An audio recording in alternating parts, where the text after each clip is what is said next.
Hi everyone, ನಮ್ಮ ಅಡುಗೆ ನಿಮ್ಮ ರುಚಿಗೆ ಸ್ವಾಗತ. ಉಪ್ಪಿಟ್ಟು ಅಂದರೆ ಅಯ್ಯೋ ಬೇಡಪ್ಪ ಅಂತ ಮೂಗು ಮುರಿಯೋರು ಕೂಡ ಇಷ್ಟಪಟ್ಟು ತಿನ್ನಬೇಕು. ಅಷ್ಟು ರುಚಿಯಾದ ಉಪ್ಪಿಟ್ಟನ್ನು ಮಾಡುವ ವಿಧಾನವನ್ನು ತೋರಿಸ್ತಾ ಇದ್ದೀನಿ. ಉಪ್ಪಿಟ್ಟು ಅಂದರೆ ರುಚಿಕರವಾದ, ಆರೋಗ್ಯಕರವಾದ, ಪೌಷ್ಟಿಕಾಂಶವಾಗಿರುವಂತಹ, ಬೇಗನೆ ಜೀರ್ಣ ಆಗುವ, ಬೇಗನೆ ಮಾಡಬಹುದಾದಂತಹ ಆಹಾರ ಅಲ್ವಾ. ಇದನ್ನು ನಾವು ತುಂಬ ಮೃದುವಾಗಿ, ರುಚಿಕಟ್ಟಾಗಿ ಮಾಡಿದರೆ ತಿಂದೇ ಇದ್ದವರು ಕೂಡ ಇಷ್ಟಪಟ್ಟು ತಿಂತಾರೆ. ನಾನಿವತ್ತು ತೋರಿಸುವಂತಹ ರೀತಿಯಲ್ಲಿ ನೀವು ಉಪ್ಪಿಟ್ಟು ಮಾಡಿದರೆ ತುಂಬ ಮೃದುವಾಗಿ ಬರುತ್ತೆ. ಬನ್ನಿ ಇದರ ರೆಸಿಪಿ ಹೇಗಿದೆ ಅಂತ ನೋಡೋಣ. ಅದಕ್ಕಿಂತ ಮುಂಚೆ ನೀವಿನ್ನು ನಮ್ಮ ಚಾನಲ್ಗೆ ಸಬ್ಸ್ಕ್ರೈಬ್ ಆಗಲಿಲ್ಲ ಅಂದರೆ ದಯವಿಟ್ಟು ಸಬ್ಸ್ಕ್ರೈಬ್ ಮಾಡ್ಕೊಳ್ಳಿ. ಪಕ್ಕದಲ್ಲಿರೋ ನೋಟಿಫಿಕೇಶನ್ ಬೆಲ್ ಕೂಡ ಕ್ಲಿಕ್ ಮಾಡ್ಕೊಳ್ಳಿ. ಮೊದಲಿಗೆ ಒಲೆ ಮೇಲೆ ಒಂದು ಬಾಣಲೆ ಇಟ್ಕೊಂಡು ಎಣ್ಣೆ ಹಾಕ್ಕೊಳ್ಳಿ. ನಾನಿಲ್ಲಿ 1/4 ಕಪ್ನಷ್ಟು ಅಥವಾ 4 ಟೇಬಲ್ ಸ್ಪೂನ್ನಷ್ಟು ಎಣ್ಣೆ ಹಾಕ್ಕೊಳ್ತಾ ಇದ್ದೀನಿ. 1 ಕಪ್ನಷ್ಟು ರವೆಯ ಉಪ್ಪಿಟ್ಟು ಮಾಡ್ಕೊಳ್ತಾ ಇದ್ದೀನಿ. ಅದಕ್ಕಿಂತ ನೀವು ಜಾಸ್ತಿ ಮಾಡೋದಾದರೆ ಸ್ವಲ್ಪ ಜಾಸ್ತಿ ಎಣ್ಣೆಯನ್ನು ಹಾಕ್ಕೊಳ್ಳಿ. ಎಣ್ಣೆ ಬಿಸಿ ಆದಮೇಲೆ 1 ಟೀ ಸ್ಪೂನ್ನಷ್ಟು ಸಾಸಿವೆ ಹಾಕ್ಕೊಳ್ಳಿ. ಸಾಸಿವೆ ಹಾಕಿದ ಮೇಲೆ ಯಾವಾಗಲೂ ಚಟಪಟ ಅಂತ ಆಗಬೇಕು. ನಂತರ ಬೇರೆ ಪದಾರ್ಥಗಳನ್ನು ಸೇರಿಸ್ಕೋಬೇಕು. 1 ಟೀ ಸ್ಪೂನ್ನಷ್ಟು ಇಲ್ಲಿ ಕಡಲೆಬೇಳೆಯನ್ನು ಸೇರಿಸ್ಕೊಳ್ತಾ ಇದ್ದೀನಿ. ನಂತರ 1 ಟೀ ಸ್ಪೂನ್ನಷ್ಟು ಉದ್ದಿನ ಬೇಳೆಯನ್ನು ಹಾಕ್ಕೊಳ್ತಾ ಇದ್ದೀನಿ. ಇವೆರಡು ಕೂಡ ಚೆನ್ನಾಗಿ ಕೆಂಪಗಾಗಬೇಕು. ಅಂದರೆ ತುಂಬ ಕಪ್ಪು ಬೇಡ, ಸ್ವಲ್ಪ ಕಲರ್ ಚೇಂಜ್ ಆಗುತ್ತೆ ನೋಡಿ, ಕ್ರಿಸ್ಪಿಯಾಗಿ ಬರುತ್ತೆ ಆ ರೀತಿ ನಾವು ಮಾಡಿದಾಗ. ಈಗ ನೋಡಿ ಕ್ರಿಸ್ಪಿಯಾಗಿ ಇದು ಬರ್ತಾ ಇದೆ. ಈಗ 2 ಹಸಿಮೆಣಸಿನಕಾಯಿ ಸಣ್ಣಗೆ ಹೆಚ್ಚಿದ್ದು, ನಂತರ 1 ದೊಡ್ಡ ಈರುಳ್ಳಿಯನ್ನು ಈ ರೀತಿ ಹೆಚ್ಚಿ ಹಾಕ್ಕೊಳ್ತಾ ಇದ್ದೀನಿ. 1 ಎಸಳು ಕರಿಬೇವು. ಈರುಳ್ಳಿ ತುಂಬ ಡಾರ್ಕ್ ಆಗಿ ಆಗೋ ಥರ ಬೇಡ, ಸ್ವಲ್ಪ 1/4 ಭಾಗದಷ್ಟು ಫ್ರೈ ಆಗಲಿ, ಅಲ್ಲಿ ತನಕ ಇದನ್ನು ಫ್ರೈ ಮಾಡ್ಕೊಳ್ಳೋಣ. ಕಲರ್ ಸ್ವಲ್ಪ ಇದು ಚೇಂಜ್ ಆಗಬೇಕು ಮತ್ತು ಅದರ ಹಸಿ ಸ್ಮೆಲ್ಲೆಲ್ಲ ಹೋಗಬೇಕು. ಅಲ್ಲಿ ತನಕ ಚೆನ್ನಾಗಿ ಇದನ್ನು ಫ್ರೈ ಮಾಡ್ಕೊಳ್ಬೇಕು. ತುಂಬಾ ಸೂಪರಾಗಿ ಬರುತ್ತೆ. ಇದೇ ವಿಧಾನದಲ್ಲಿ ಮಾಡ್ಕೊಳ್ತಾ ಹೋಗಿ. ಮತ್ತು ನಾವು ನೀರು ಹಾಕುವಂತಹ ಮೆಥಡು 2 ರೀತಿಯಲ್ಲಿ ಮಾಡ್ತಾರೆ. ನಾನಿವತ್ತು ಮಾಡುವ ಒಂದು ನೀರು ಹಾಕುವ ಮೆಥಡಲ್ಲಿ ಮಾಡಿದರೆ ನೀವು ಕರೆಕ್ಟಾಗಿ ಮೃದುವಾದ ಉಪ್ಪಿಟ್ಟು ರೆಡಿ ಆಗುತ್ತೆ. ನೀವು ಹೋಟ್ಲಲ್ಲೆಲ್ಲ ತಿಂತೀರಲ್ವಾ, ಅದೇ ರೀತಿ ಆಗುತ್ತೆ. ತುಂಬಾ ಸೂಪರ್ ಆಗುತ್ತೆ.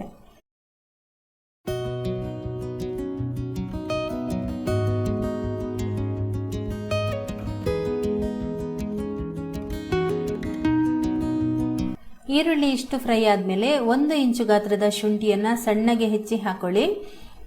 ಶುಂಠಿ ಹಾಕೋದ್ರಿಂದ ರುಚಿ ಚೆನ್ನಾಗಿರುತ್ತೆ, ಅದರ ಅರೋಮಾ ಅಂತೂ ತುಂಬಾ ಚೆನ್ನಾಗಿರುತ್ತೆ ಮತ್ತು ಇದು ಚೆನ್ನಾಗಿ ಜೀರ್ಣ ಆಗುತ್ತೆ. ಅದಕ್ಕೋಸ್ಕರ ಶುಂಠಿ ಹಾಕೋದು. 1/4 ಟೀ ಸ್ಪೂನಷ್ಟು ಅರಿಶಿನ ಪುಡಿ ಹಾಕ್ಕೊಳ್ತಾ ಇದ್ದೀನಿ. ಬೇಕಾದರೆ ಅರ್ಧ ಟೀ ಸ್ಪೂನ್ ಕೂಡ ಹಾಕ್ಕೋಬೋದು. ನಂತರ 1 ಚೆನ್ನಾಗಿ ಹಣ್ಣಾಗಿರುವಂತಹ ಟೊಮೆಟೊ ಹಾಕ್ಕೊಳ್ಳಿ. ಸ್ವಲ್ಪ ಕಾಯಿ ಇದ್ದರೆ ಅಷ್ಟು ಚೆನ್ನಾಗಿ ಬರಲ್ಲ ಉಪ್ಪಿಟ್ಟು. ಚೆನ್ನಾಗಿ ಹಣ್ಣಾಗಿರುವಂತಹ ಈ ರೀತಿ ಕೆಂಪಗಾಗಿರುವಂತಹ ಟೊಮೆಟೊ ಹಾಕ್ಕೊಂಡು ಸ್ವಲ್ಪ ಅದನ್ನು 1-2 ನಿಮಿಷ ಫ್ರೈ ಮಾಡ್ಕೊಳ್ಳಿ.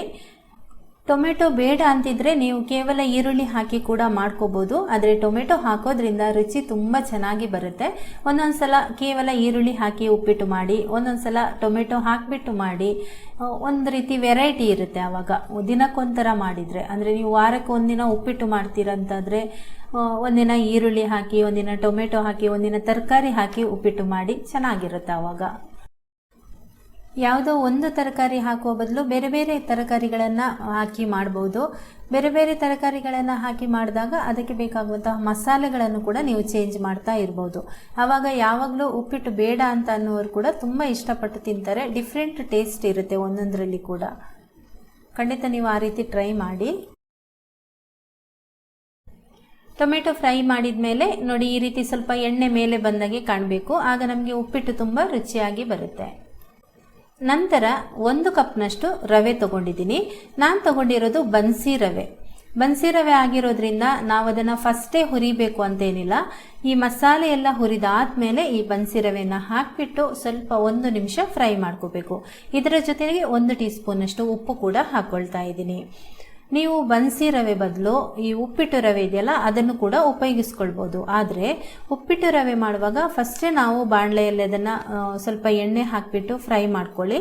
ನಂತರ ಈ ಮಸಾಲೆ ಎಲ್ಲ ಈಗ ಹಾಕ್ತಿದ್ದೀವಲ್ಲ, ಈ ಬನ್ಸಿ ರವೆ ಹಾಕಿದ್ವಲ್ಲ, ಅದೇ ಟೈಮಲ್ಲಿ ಅದನ್ನು ಕೂಡ ಹಾಕ್ಕೊಂಡು ಸ್ವಲ್ಪ ಅದನ್ನು ಮಿಕ್ಸ್ ಮಾಡಿಕೊಂಡ್ರೆ ಸಾಕು.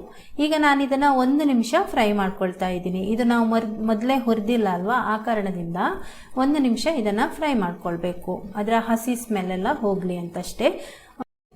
ಈ ರವೆಯನ್ನು ನಾವು ಹುರಿತಾ ಇದ್ದಾಗೆ ಇದಕ್ಕೆ ಬೇಕಾಗುವಂತಹ ನೀರನ್ನು ಇನ್ನೊಂದು ಒಲೆಯಲ್ಲಿ ನಾವು ಕುದೀಲಿಕ್ಕೆ ಇಡಬೇಕು. ಇಲ್ಲಿ ನಾನು 1 ಕಪ್ ರವೆಗೆ 2.25 ಕಪ್ನಷ್ಟು ನೀರನ್ನು ಕುದೀಲಿಕ್ಕೆ ಇಟ್ಟಿದ್ದೇನೆ.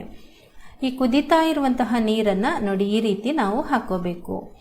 ಈ ರೀತಿ ಚೆನ್ನಾಗಿ ಬಿಸಿ ನೀರು ಹಾಕೊಂಡಾಗ ಅದು ಹಾಕಿದ ತಕ್ಷಣ ರವೆ ಏನಾಗುತ್ತೆ, ಅರಳಿ ರೆಡಿ ಆಗುತ್ತೆ. ಒಂದು ಅರ್ಧದಷ್ಟು ಅದು ಅರಳಿ ರೆಡಿ ಆಗುತ್ತೆ. ಆಮೇಲೆ ನಾವು ಅದನ್ನು ಮುಚ್ಚಳ ಮುಚ್ಚಿ ಬೇಯಿಸ್ಕೊಳ್ಬೇಕು. ಈಗ ಉಪ್ಪಿನ ರುಚಿ ನೋಡ್ಕೊಳ್ಳಿ. ಉಪ್ಪು ಬೇಕಾದರೆ ನೀವು ಹಾಕೋಬಹುದು. ನಾನಿಲ್ಲಿ ಒಂದು ಸ್ವಲ್ಪ ಉಪ್ಪು ಕಮ್ಮಿ ಇದೆ, ಅದಕ್ಕೆ ಹಾಕ್ಕೊಳ್ತಾ ಇದ್ದೀನಿ. ಇಲ್ಲಿ ಉಪ್ಪನ್ನು ಹಾಕಿಬಿಟ್ಟು ಈಗ ಇದನ್ನು ಚೆನ್ನಾಗಿ ಮಿಕ್ಸ್ ಮಾಡ್ಕೊಳ್ಳಿ. ನೋಡಿ ನೀರು ತಕ್ಷಣ ಎಷ್ಟು ಎಳ್ಕೊಂಡಿದೆ ಅಂದರೆ ಹೀರ್ಕೊಂಡಿದೆ ಅಲ್ವಾ, ಇದು ಬೇಯ್ತಾ ಬರ್ತಾ ಇದೆ. ತುಂಬ ಜಾಸ್ತಿ ಟೈಮ್ ತಗೊಳ್ಳಲ್ಲ, 1-2 ನಿಮಿಷ ಇದನ್ನು ಹಾಗೇನೆ ಮುಚ್ಚಿಡಬೇಕು. ಈಗ ಒಂದು ಸ್ವಲ್ಪ ಹೊತ್ತು ಈ ರೀತಿ ತಿರುಗಿಸ್ಬೇಕು. ಸ್ವಲ್ಪ ಅದು ಗಟ್ಟಿ ಆಗುತ್ತಲ್ವ, ಆನಂತರ ಮುಚ್ಚಿಟ್ಟು ಬೇಯಿಸ್ಕೊಳ್ಬೇಕು. 1-1.5 ನಿಮಿಷ ಇಡ್ತಾ ಇದ್ದೀನಿ ಮುಚ್ಚಿಟ್ಟು. 1.5 ನಿಮಿಷದ ನಂತರ ನಾನಿಲ್ಲಿ ನಿಮಗೆ ಇದನ್ನು ತೋರಿಸ್ತಾ ಇದ್ದೀನಿ ನೋಡಿ. ಸ್ವಲ್ಪ ತೆಂಗಿನ ತುರಿಯನ್ನು ಹಾಕೊಳ್ಳಿ. ನಿಮಗೆ ಬೇಕಾದರೆ ತೆಂಗಿನ ತುರಿ ಜಾಸ್ತಿ ಹಾಕೋಬೋದು, ಅಥವಾ ಸ್ವಲ್ಪ ಕಮ್ಮಿನೂ ಹಾಕೋಬೋದು, ಅಥವಾ ಹಾಕದೆ ಕೂಡ ಮಾಡ್ಬೋದು.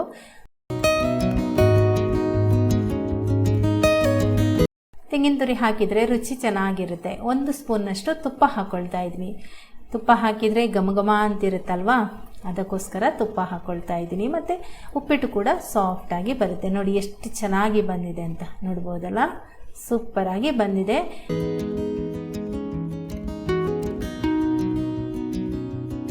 ಈಗ ಇದನ್ನು ಮಿಕ್ಸ್ ಮಾಡಿಬಿಟ್ಟು ಗ್ಯಾಸ್ ಆಫ್ ಮಾಡಿ ಹಾಗೇನೆ ಮುಚ್ಚಿಬಿಡಬೇಕು. ಅಂದರೆ ಗ್ಯಾಸ್ ಉರಿ ಏನು ಬೇಡ, ಸ್ವಲ್ಪ ಹೊತ್ತು ಮುಚ್ಚಿಡೋಣ. ಇದನ್ನು 1-2 ನಿಮಿಷ ಮುಚ್ಚಿಟ್ಟು ನಂತರ ಇದನ್ನು ನೀವು ಸರ್ವ್ ಮಾಡ್ಬೋದು. ನೋಡಿ ಉಪ್ಪಿಟ್ಟು ಎಷ್ಟು ಸೂಪರಾಗಿ ಬಂದಿದೆ ಅಂತ. ಬಿಸಿ ಬಿಸಿಯಾದ ಉಪ್ಪಿಟ್ಟು ತುಂಬಾ ರುಚಿಕರವಾಗಿರುತ್ತೆ. ಕೆಲವೊಂದು ಸರ್ತಿ ನಾನು ಕೂಡ ಮಾಡ್ತೀನಿ. ಏನಂದರೆ ಮಸಾಲೆ ಎಲ್ಲ ಹಾಕಿದ ಮೇಲೆ, ಅಂದರೆ ಈರುಳ್ಳಿ ಎಲ್ಲ ಹಾಕಿದ ಮೇಲೆ ಅದಕ್ಕೇನೆ ನೀರು ಹಾಕಿ ಅದನ್ನು ಕುದಿಸ್ಬಿಟ್ಟು ನಂತರ ರವೆ ಹಾಕ್ತೀವಿ. ಅದರ ಬದಲು ನಾನು ನಿಮಗೆ ಇವತ್ತು ತೋರಿಸ್ನಲ್ವ, ಅದೇ ರೀತಿ ಮಾಡ್ಕೊಳ್ಳಿ. ಅಂದರೆ ರವೆ ಹಾಕಿದ ಮೇಲೆ ಅದಕ್ಕೆ ಕುದಿಸಿದ ನೀರನ್ನು ಹಾಕ್ಕೊಂಡ್ರೆ ತುಂಬ ಅದು ಅರಳಿ, ರವೆ ಚೆನ್ನಾಗಿ ಅರಳಿ ರೆಡಿ ಆಗುತ್ತೆ. ಉಪ್ಪಿಟ್ಟು ತುಂಬಾ ಮೆತ್ತನೆ ಬರುತ್ತೆ, ಸಾಫ್ಟ್ ಆಗಿರುತ್ತೆ. ಎಷ್ಟೇ ಹೊತ್ತಾದರೂ ಗಟ್ಟಿ ಆಗೋದಿಲ್ಲ, ಅಷ್ಟು ಚೆನ್ನಾಗಿರುತ್ತೆ. ಖಂಡಿತ ನೀವು ಇದೇ ರೀತಿ ಮಾಡ್ಕೊಳ್ಳಿ. ತುಂಬಾ ರುಚಿಕರವಾದ ಆರೋಗ್ಯಕರವಾದ ಉಪ್ಪಿಟ್ಟನ್ನು ವಾರಕ್ಕೆ 1 ದಿನ ತಿಂದು ನೋಡಿ, ಸೂಪರ್ ಆಗಿರುತ್ತೆ. ಓಕೆ ಫ್ರೆಂಡ್ಸ್, ಈ ಒಂದು ರೆಸಿಪಿ ನಿಮಗೆ ಇಷ್ಟ ಆಗಿದ್ರೆ ಒಂದು ಲೈಕ್ ಮಾಡಿ, ಹಾಗೆಯೇ ನಿಮ್ಮ ಪರಿಚಯದವರಿಗೆ ಶೇರ್ ಮಾಡಿ. ನಮ್ಮ ಚಾನಲ್ಗೆ ನೀವೇನು ಸಬ್ಸ್ಕ್ರೈಬ್ ಆಗಲಿಲ್ಲ ಅಂದರೆ ದಯವಿಟ್ಟು ಸಬ್ಸ್ಕ್ರೈಬ್ ಮಾಡ್ಕೊಳ್ಳಿ. Thank you.